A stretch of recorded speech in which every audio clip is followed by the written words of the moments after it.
Tuberculosis and lung disease are about breathing, right? They're about air, not drinking water. Or have we been kidding ourselves? I'm going to show you here on a water website that there is a relationship between lung disease and drinking water.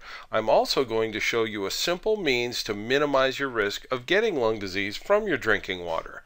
You probably don't even know that you're at risk. Neither did the people of Brisbane, Queensland, Australia.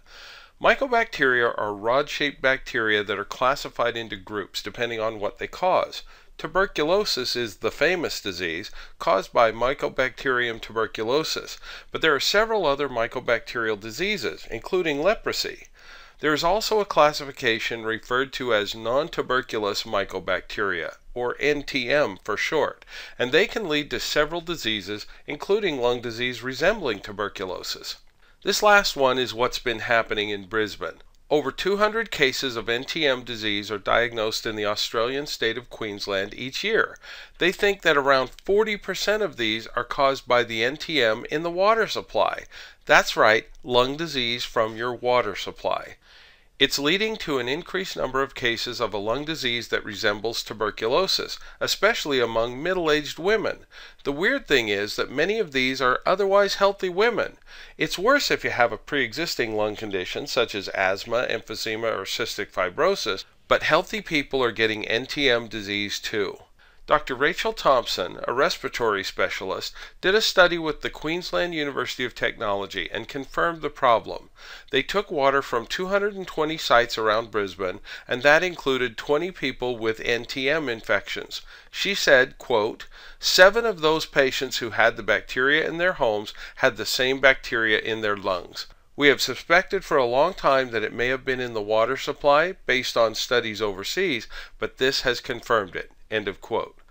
These NTM bacteria are ubiquitous in wet soil, marshlands, streams, rivers, etc. Does your drinking water relate to any of these or have them as a source? We're all at risk in some small way from waterborne bacteria. There is no drinking water supply in the world that we know of that is sterile, including bottled water or even distilled water, which should never be consumed as drinking water if you believe the World Health Organization report. It would be impractical to try and achieve sterile drinking water.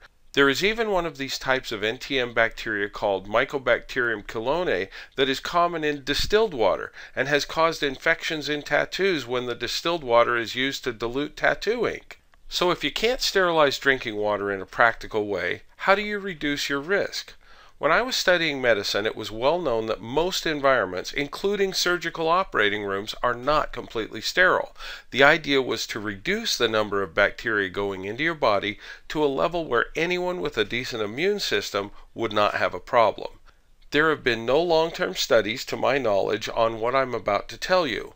It would be a great idea if there were. In spite of that, what I'm about to share is still very relevant, and here's why.